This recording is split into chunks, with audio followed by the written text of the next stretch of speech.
아름다운 비가 내리는 저녁입니다. 낮에 멀쩡했는데 저녁에 갑자기 비가 추적추적 내려서 올해는 이렇게 배추도 좀 녹아버리고 고추 농사도 녹고, 예, 그렇죠? 그렇지만 또 좋은 날들이 오겠죠. 오늘은 교재 35면 35페이지 밑에 부분 예수님의 유아기에 대해서, 그렇죠? 예, 유아기 35면, 그렇죠? 한 주 쉬었더니 어디를 공부했는지 모르시는 학생들이 계시면 안 되죠. 35면 예수님의 유아기. 예수님의 어린 시절에 대한 기록은 성경에 많이 없어요. 그렇죠? 아마도 하나님께서 우리에게 필요한 내용들만을 기록해 주셨을 것입니다. 그래서 어린 시절에 어떻게 사셨을까, 많은 사람들이 예수님 생애를 연구하면서 찾아보려 하지만 별 소용이 없습니다. 예수님의 어린 시절은 성경에 나온 이것이 전부예요. 그래서 세 가지가 있었다고 그러죠. 예수님 어린 시절에 대한 얘기는 35면 밑에 보니까 예수님의 유아기에 관한 성경에서는 단지 세 가지 사건만 기록하고 있습니다. 성전에 올라가셔서 율법을 따라서 헌신한 예수님을 드리는 예식, 동방박사들이 찾아온 이야기, 그리고 애굽으로 피신한 세 가지 이야기만 예수님에 대한 유아기에 대해서 기록하고 있죠.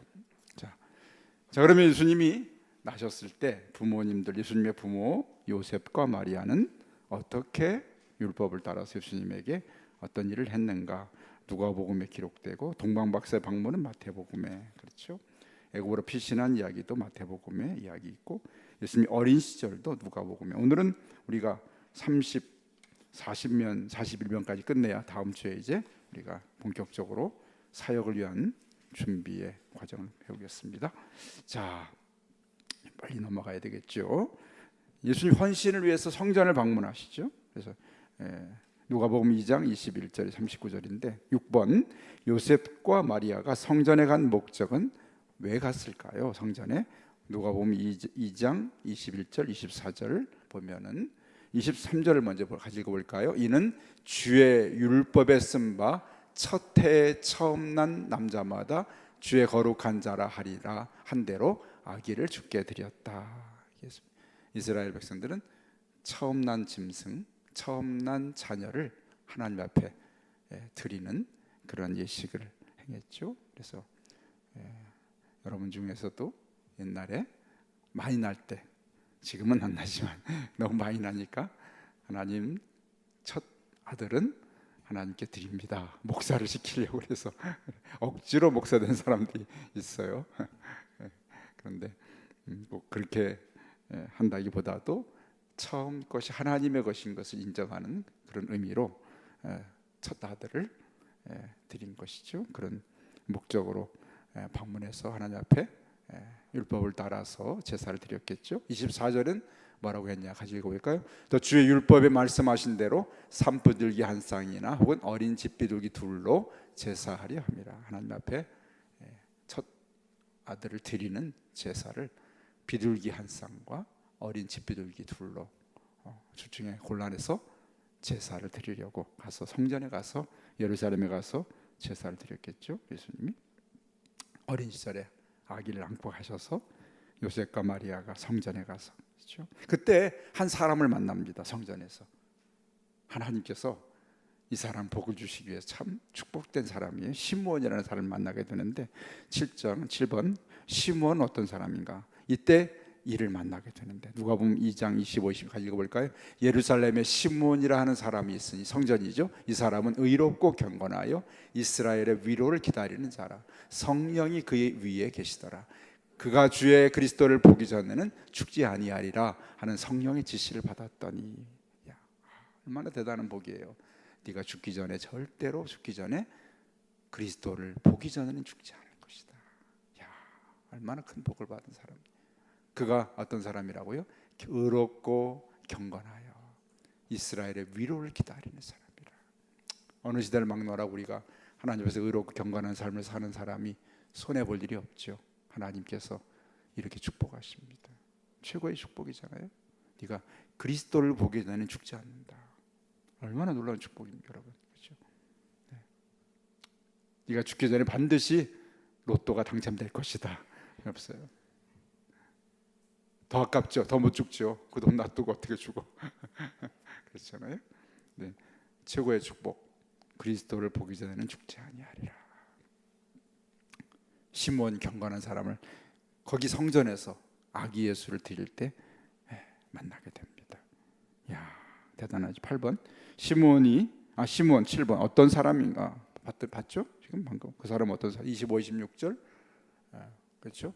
의로운 사람이라. 8번.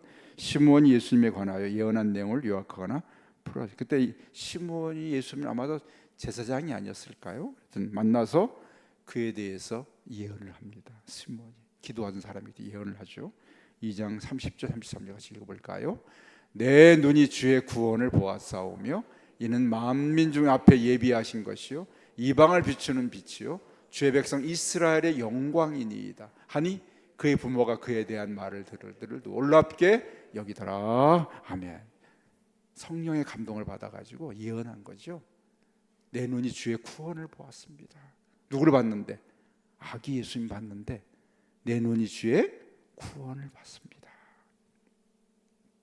만민 앞에 예비하시고 특별히 어디? 이방을 비추는 빛이요 이스라엘 주의 백성에게 영광이 되는.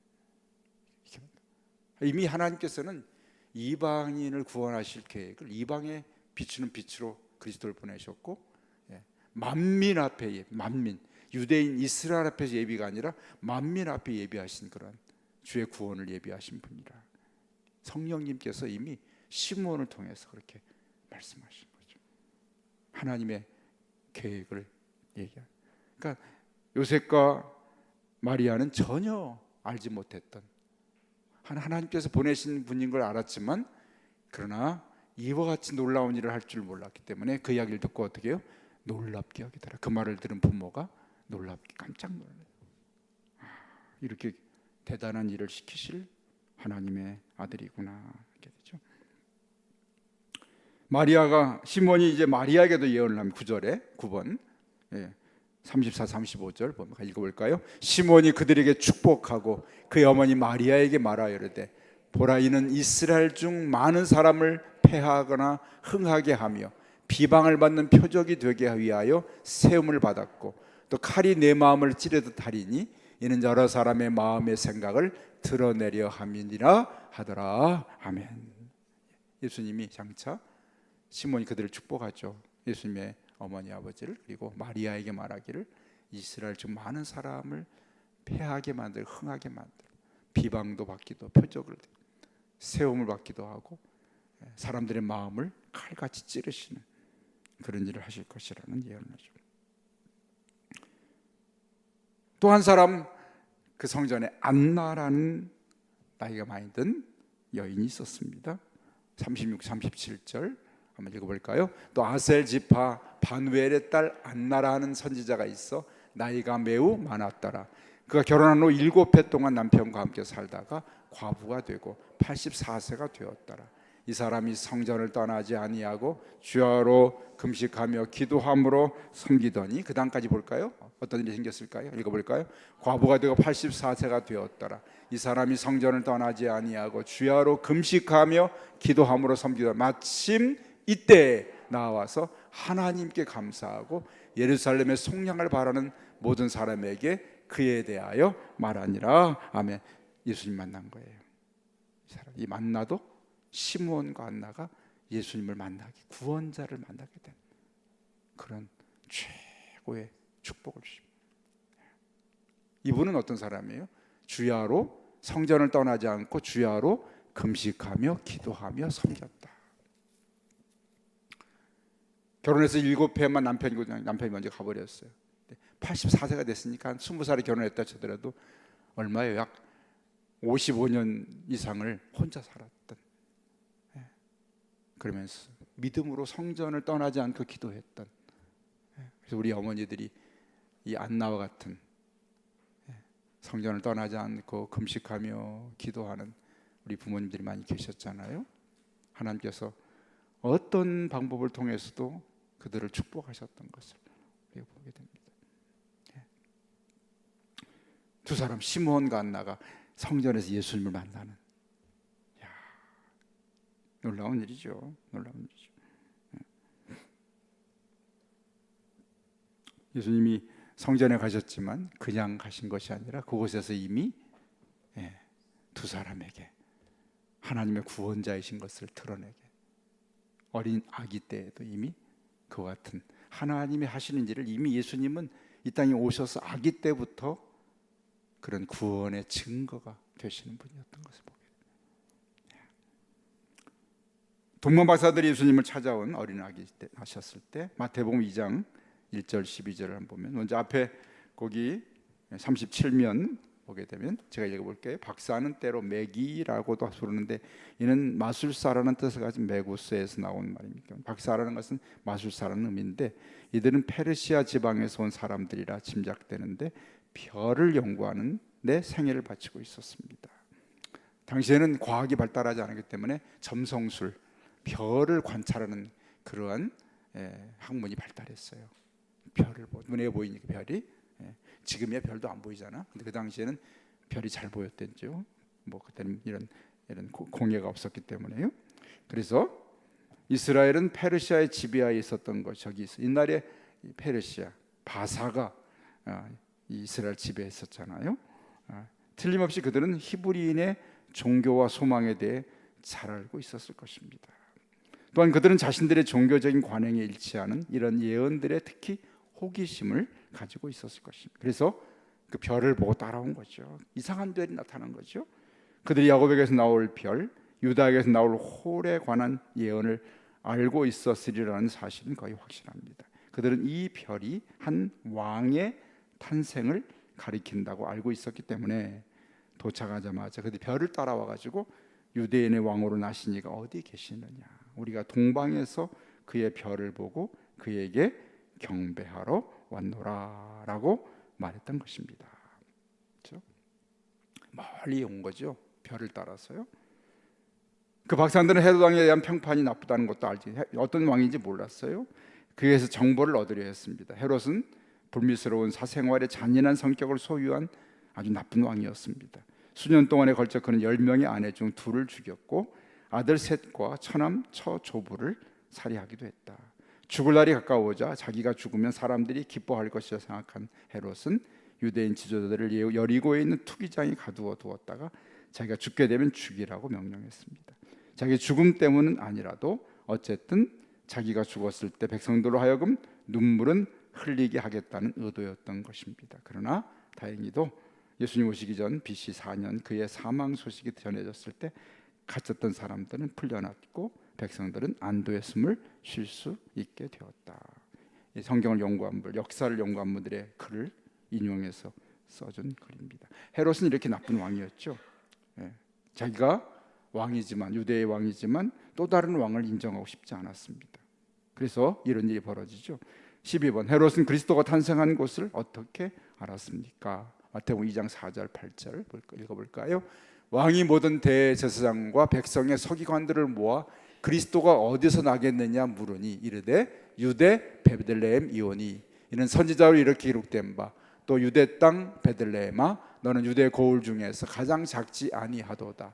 내게에서 한 다스리는 자가 나와서 내 백성 이스라엘의 목자가 되리라 하였음이니이다. 다음 넘겨서 이에 헤롯이 가만히 박사들을 불러 별이 나타난 때를 자세히 묻고 베들레헴으로 보내어 이르되 가서 아기에 대하여 자세히 알아보고 찾거든 내게 고하여 나도 가서 그에게 경배하게 하라. 거짓말이죠.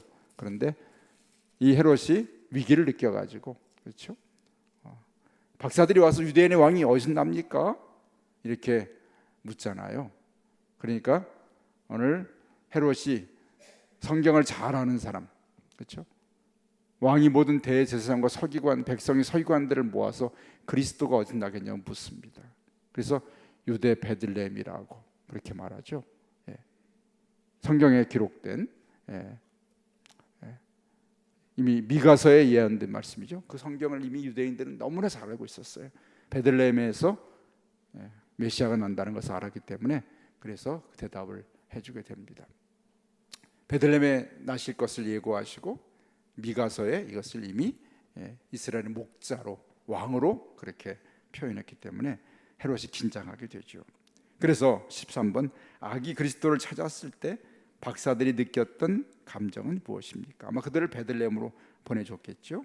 2장 10절 11절 읽습니다. 그들이 별을 보고 매우 크게 기뻐하더라. 집에 들어가 아기와 그의 어머니 마리아가 함께 있는 것을 보고 엎드려 아기께 경배하고 보배합을 열어 황금과 유황과 모략을 예물로 드리니라. 이렇게 너무나 기뻐했죠. 그 먼 길을 찾아와서 마침내 자신들이 찾았던 그 별의 주인공을 만나게 돼서 너무나 기쁨으로 예수님을 경배하는, 그래서 자신들이 준비해온 황금과 유향과 모략을 예물로 드리게 됩니다. 14번 박사들은 왜 헤롯에게 돌아가지 않았을까요? 12절 읽습니다. 그들은 꿈에 헤롯에게로 돌아가지 말라 지시하심을 받아 다른 길로 고국에 돌아가니라. 성령님께서 그들에게 돌아가죠. 헤롯에게 예수님이 난 곳을 가르쳐주지 않도록 그렇게 다른 길로 가도록 만들었죠. 15번 박사들의 삶과 행동으로부터 당신은 개인적으로 어떤 결론을 얻을 수 있으며 또는 어떤 적용을 할 수 있을까요? 1절 2절 같이 읽습니다. 헤롯 왕 때 예수께서 유대 베들레헴에서 나심에 동방으로부터 박사들이 예루살렘에 이르러 말하되 유대인을 왕으로 나시니가 어디 계시냐? 우리가 동방에서 그의 별을 보고 그에게 경배하러 왔노라 하니. 먼 곳 동방에서 여기까지 예수님을 경배하러 온 예수님을 경배하려는 그 마음, 그렇죠? 박사들의 그런 마음을 우리가 배워야 되겠습니다. 많은 어려움을 다 이겨내고 여기까지 왔겠죠. 별을 보고 경배하러 왔다. 11절입니다.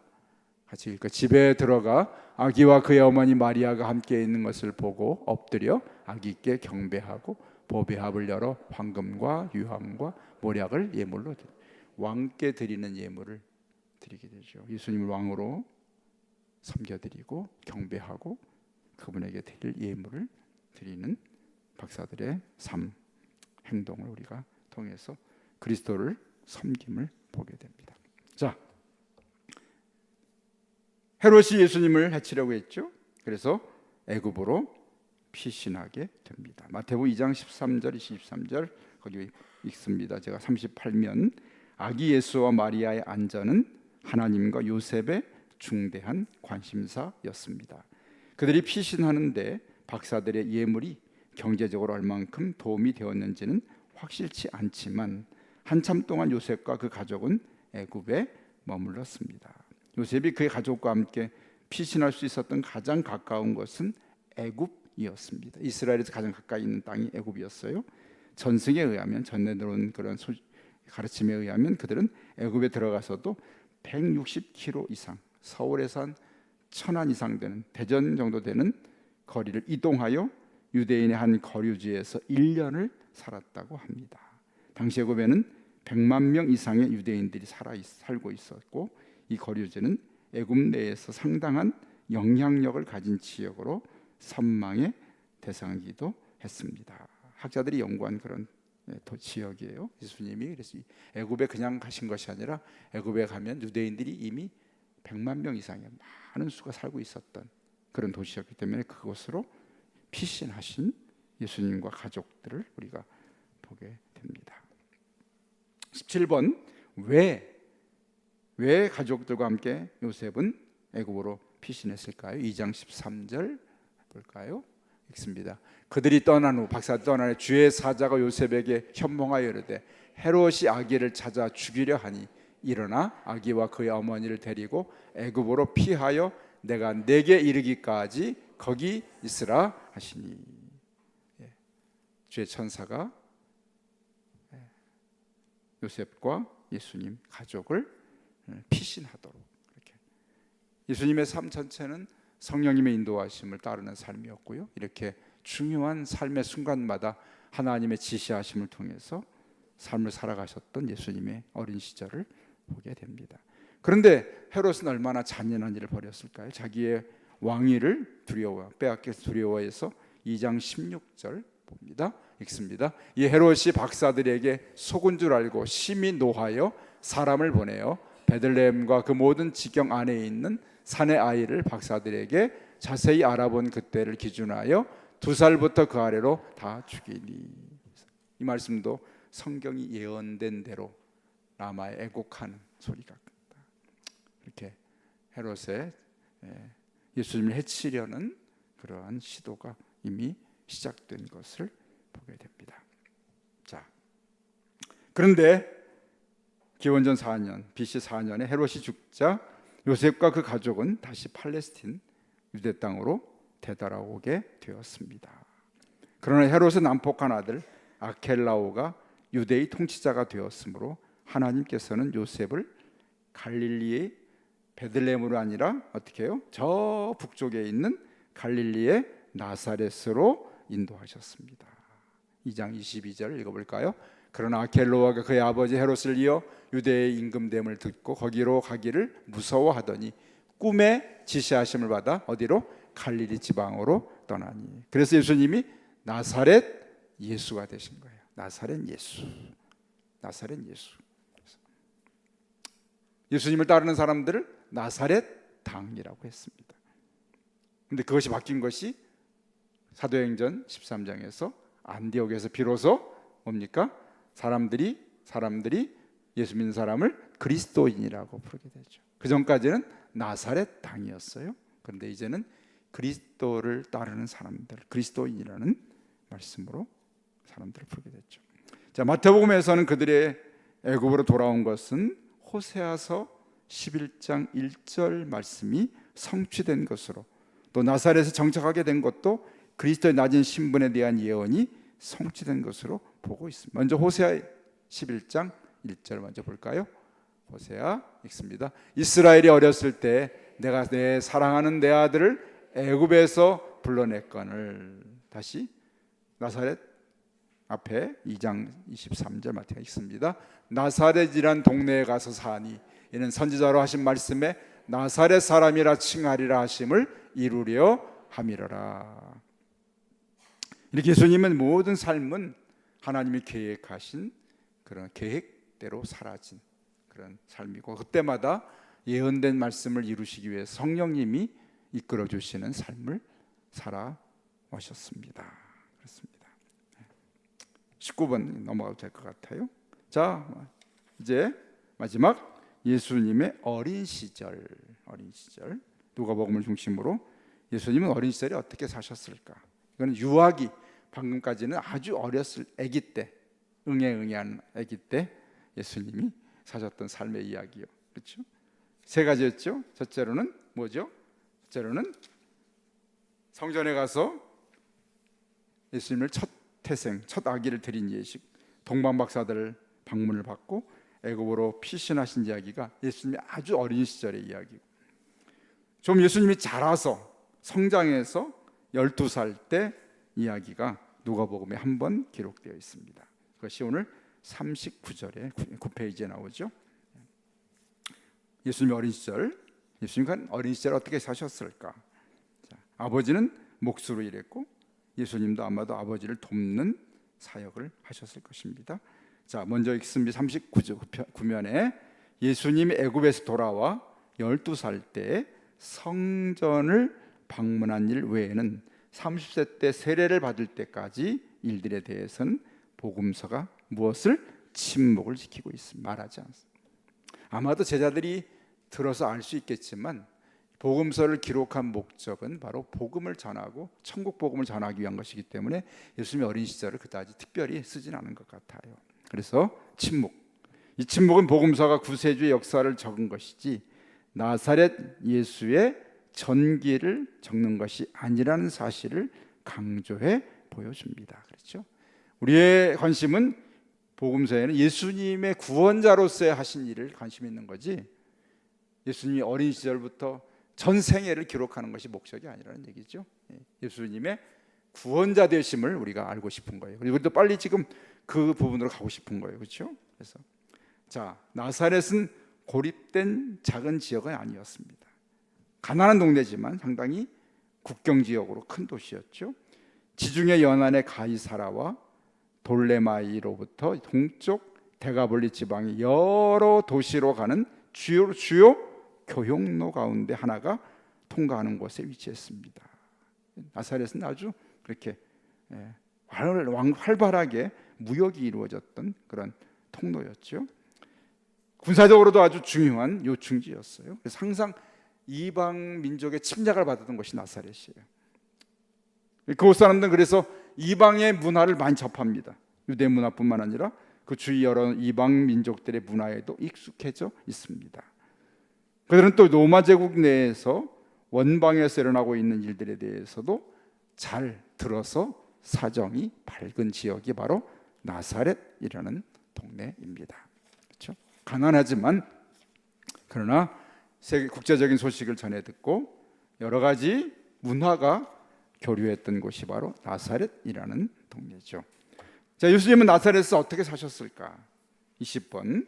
자, 예수님이 교육받은 주된 내용은 공부를 어디 다니셨을까? 예수님은 과연 무학 학교를 특별히 다니지 않으셨건 같지만 그래도 교육을 받으셨겠죠. 부모가 가르치는 교육. 신명기의 모든 이스라엘 부모는 자녀에게 이것을 가르쳤습니다. 들어보죠.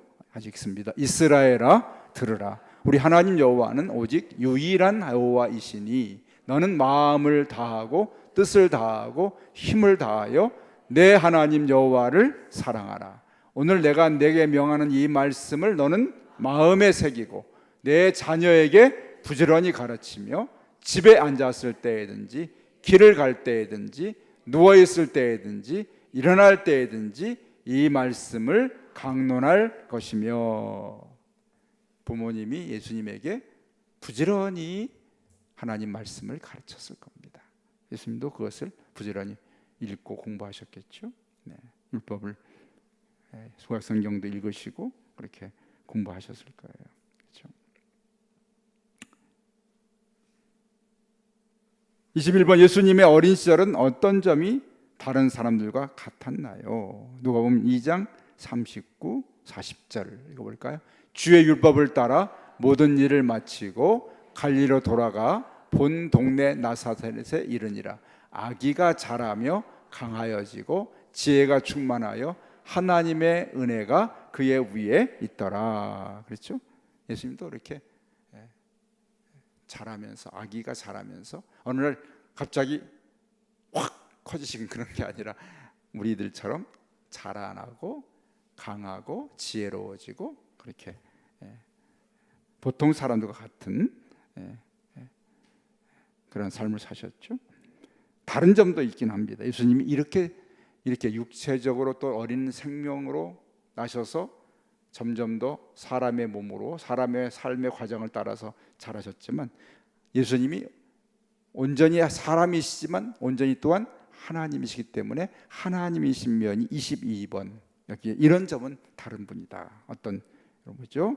22번 누가복음 2장 40절 읽어볼까요? 아기가 자라며 강하여지고 지혜가 충만하며 하나님의 은혜가 그의 위에 있더라. 하나님이 특별히 예수님 위에 지혜가 충만하고 하나님의 은혜를 항상 예수님 위에 머물게 하셨습니다.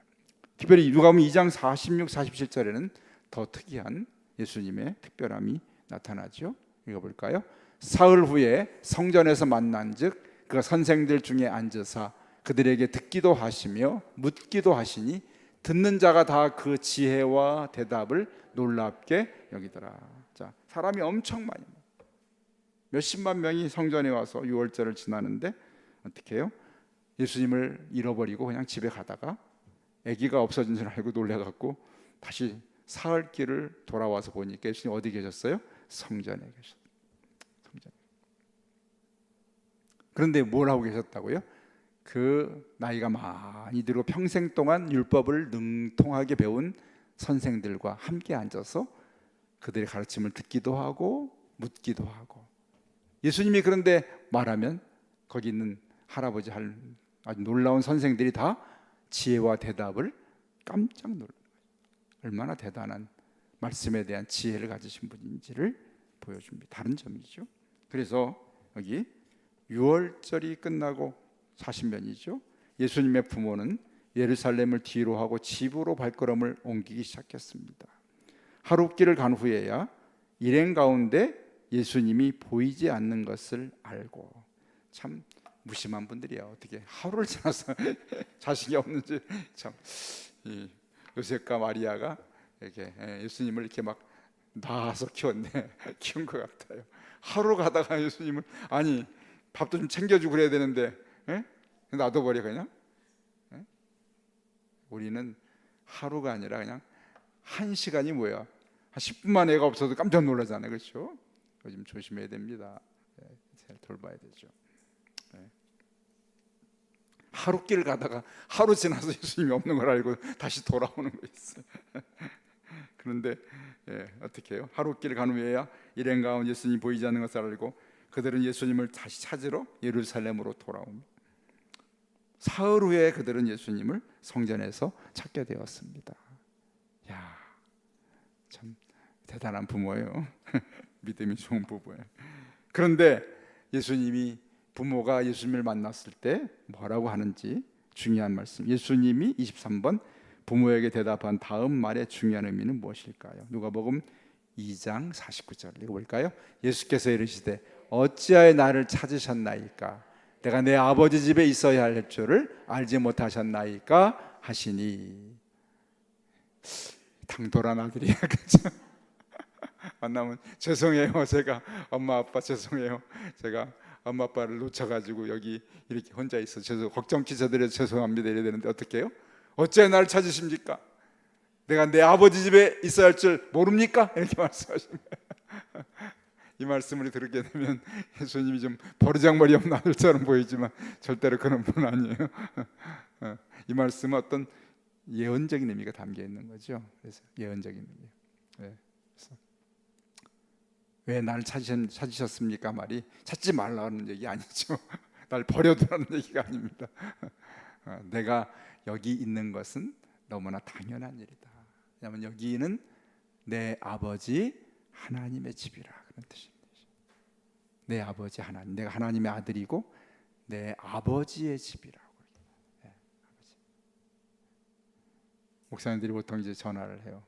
저한테 이렇게 지금 어디야? 교회인데. 그러면 왜 교회에 있어? 그러면 내가 뭐라 그럴게요? 목사가 아버지 집엔 당연히지. 그렇게 대답해요. 그때 쓰라고 주신 말씀 아니지만 예수님이 아버지 집에 있는 건 당연하다. 이것은 상당히 예언적인 의미가 있는 거죠.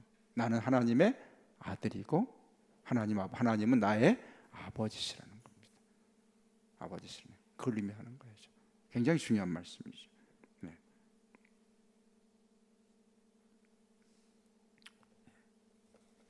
밑에 아래 부분 40면 밑에 보면 예수님이 예루살렘 성전을 방문한 것은 특별히 중요한 의미가 있습니다. 왜냐하면 12살의 나이는 바 미츠바, 즉 율법의 아들이 되는 것을 나타내기 때문입니다.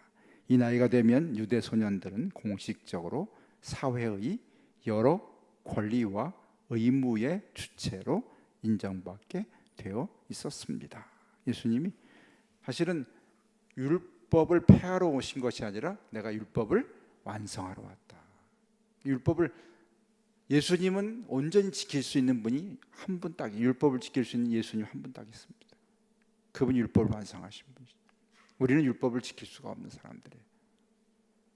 예수님은 무죄하시, 죄가 없으신 분이 있던 율법을 지킬 수 있는 분. 그분이 율법을 폐한 거예요.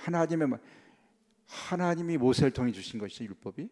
그러나 우리가 지킬 수 없을 뿐이지, 그것은 율법은 우리에게 죄를 깨닫게 하는 거죠. 그러니까 율법과 우리의 구원의 관계는, 율법이 우리에게 아무 소용이 없는 것이 아니라 율법의 십계명 앞에 서면 내가 죄를 깨닫잖아요. 십계명은 다 지키지 못한. 십계명 율법의 전체적이지만 그 세밀한 율법을 바라볼 때 율법을 지킬 수 없는 우리는 율법 앞에 설 때마다 무지한 죄악된 나를 발견하는 것이 율법이에요. 거울이에요, 거울. 그러니까 우리가 법이 없으면 나의 지금 생각에는 내 삶이 옳은지 그른지를 알 수가 없죠. 여러분, 거울이 없으면 내 얼굴을 못 보잖아요. 내 모습을 못 보잖아요. 여기 뭐 묻었는지 뭐가 뭐 모르잖아요. 거울을 안 보면 내가 더러운지 깨끗한지 몰라요. 그런데 거울 앞에 서게 되면 나의 모습을 비춰볼 수 있잖아요. 무엇에? 거울에. 율법이 바로 그 거울과 같은 것입니다. 율법에 나를 비춰보면 내가 죄인인 걸 깨닫게 되는 거예요. 그래서 율법을 주신 거죠. 그런데 그 율법은 우리를 구원은 하지 못한다는 거죠. 죄를 깨닫게 하지만 구원에 이르게 하지 못해요. 그래서 율법을 주께서 완성하심으로 인하여서 바로 예수 그리스도의 십자가의 대속의 죽음을 믿음으로 우리가 구원을 받는 것이지 율법으로 구원받을 수가 없는 거죠. 오늘 그 말씀하시죠. 예수님이 이제 우리가 이제 예수님 말씀을 배우면서 이를 깨닫게 돼 이를 자세하게 주님이 우리에게 가르쳐 주실 겁니다. 예. 자, 이 끝났고요. 마지막 41면 요약면을 봅니다. 자, 여기까지 예수님이 어떤 분인가를 알기 위해서 우리가 준비 과정을 오랫동안 해왔어요. 이제는 드디어 3장을 배우면서 예수님의 사역을 배우게 됩니다. 이제 정말 진지하게 천천히 이제는 천천히 45면부터 이제 예수님 사역을 배울 텐데 오늘 41면 마무리 전체된 요약을 한번 해봅시다. 그리스도의 마음은 어떤 마음인가? 너희 안에 곧 이 마음을 품으라. 곧 그리스도 예수의 마음인데 예수님은 어떤 마음을 가지신 분인가? 누가복음 2장 46, 47 다시 읽고 이 구절에 나타난 예수님의 행동, 생각, 성품에 대해서 생각해 봅시다. 다시 읽어볼까요? 사울의 성전에서 만난즉 그가 선생들 중에 앉으사 그들에게 듣기도 하고 묻기도 하시니 듣는 자가 다 지혜와 대답을 놀랍게 여기다. 예수님은 말씀을 듣기도 하고 말하기도 하고 말씀에 대해서 너무나 많은 관심과 말씀을 통해 사셨던 그런 분이죠. 말씀으로. 예수님의 생각과 행동과 성품은 모두 다 말씀에 기초한 삶이셨습니다. 말씀.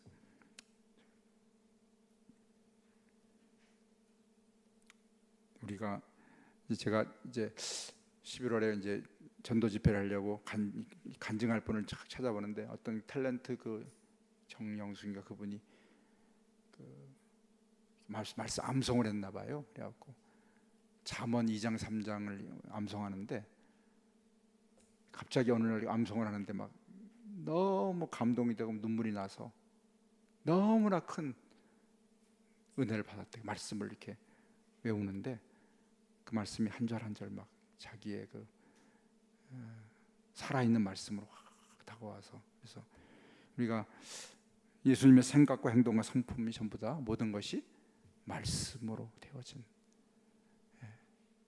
말씀 덩어리시죠. 예수님 말씀 덩어리. 예수님 그리스도의 마음이 바로 말씀 안에서 만들어진 마음이시죠. 예수님 왜 이렇게 하셨나? 왜 예수님 말씀을 붙들려 말씀 속에 사셨을까? 이유는 신명기 4장 1절 2절 읽어볼까요? 왜 그랬는가 하면 읽어보면 아까 봤죠? 이스라엘아 이제 내가 너희에게 가르치는 규례와 법도를 듣고 준행하라. 그리하면 너희가 살 것이요 너희 조상의 하나님 여호와께서 너희에게 주시는 땅에 들어가서 그것을 얻게 되리라. 내가 너희에게 명령하는 말을 너희는 가감하지 말고 내가 너희에게 내리는 너희 하나님 여호와의 명령을 지키라. 이 말씀이 너희를 살게 할 것이다. 살게 할 것이다. 하나님 말씀 우리를 살게 만드시는 생명이 있기 때문에 예수님 말씀 속에 사셨던 분이죠. 신명 6장 6절 7절 읽어볼까요? 오늘 내가 내게 명하는 이 말씀을 너는 마음에 새기고 내 자녀에게 부지런히 가르치며 집에 앉았을 때에든지 길을 갈 때에든지 누워 있을 때에든지 일어날 때에든지 이 말씀을 강론할 것이며. 네? 보니까 집에 있어도 길을 가도 누워 있어도 일어나서 이 말씀은 다양한 그러한 표현을 썼지만 말씀에 온전히 붙들리라는 그런 말씀이겠죠.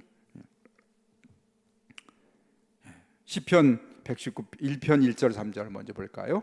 복이 있는 사람은 악인들의 꾀를 따르지 아니하며 죄인들의 길에 서지 아니하며 오만한 자들의 자리에 앉지 아니하며 오직 여호와의 율법을 즐거워하여 그 율법을 주야로 묵상하는도다. 그는 시냇가에 심은 나무가 철을 따라 열매를 맺으며 잎사귀가 마르지 아니한 같으니 그 하는 모든 일이 다 형통하리로다. 내가 뭐 하는 모든 일이 형통하기 위해서 어떻게 해요? 복 있는 사람, 말씀에 여호와 율법을 즐거워하여 율법을 주야로 묵상하는 자.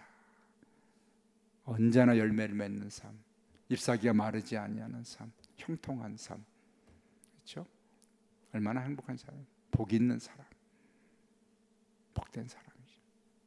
우리가 복된 자가 되기 위해서는 여호와의 말씀을 즐거워하고 주야로 말씀을 묵상해야 할 줄로 믿습니다. 형통한 삶을 산다고 하셨어요. 철을 따라 열매를 맺는다고 하셨어요. 잎사귀가 마르지 않는다고 그랬습니다. 우리 교회 화분이 많은데 잎사귀가 많은 화분들은 말씀대로 안 살았기 때문에 그런 거예요. 그게. 잎이 마르지 않아요. 말씀이 시편 119편 11절 내가 주께 범죄하지 아니하려 하여 주의 말씀 어디에? 내 마음에 두었나이다. 내 마음에 말씀을 두었나이다. 자, 마지막 4번 하나님의 말씀을 부지런히 공부해야 하는 이유가 무엇이라고 생각하십니까? 요한복음 14장 15절 읽어볼까? 먼저 읽을까요? 너희가 나를 사랑하면 나의 계명을 지키라. 내가 말씀을 사랑하는 것이 뭐죠? 예수님을 사랑하는 거예요. 23절은 뭐라고 다 읽을까요? 예수께서 대답하여 이르시되 사람이 나를 사랑하면 내 말을 지키리니 내 아버지께서 그를 사랑하실 것이요 우리가 그에게 가서 거처를 그와 함께 하리라. 아멘. 다른 말씀도 있죠. 내가 나를 사랑하면 아버지께 사랑을 받을 것이요 그도 나도 그를 사랑하여 그에게 나를 나타내리라. 같은 말씀이죠. 예수님이 나타나기를 원하는 삶은 예수님을 사랑하는 삶. 어떻게 사랑해요? 예수님 사랑합니다 말로 하니까 눈에 보이지 않는 분을 안아드릴 수도 없고 하니까 그것은 뭐 나의 계명을 지키는 말씀을 가까이 하는 삶이 예수님을 사랑하는 삶이라. 그렇죠? 예수님을 사랑하는 삶. 자, 여기까지 끝.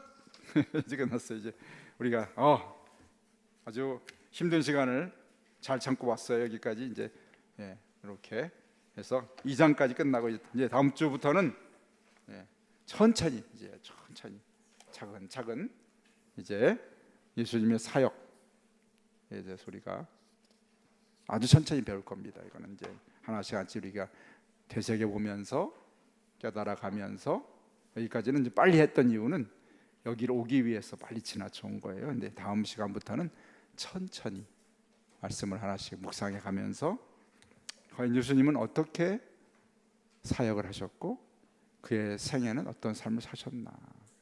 내가 내 평생의 소원 대속해 주신 은혜 예수도 알기 원합니다. 예수님을 알 수 있는 중요한 일이죠. 그래서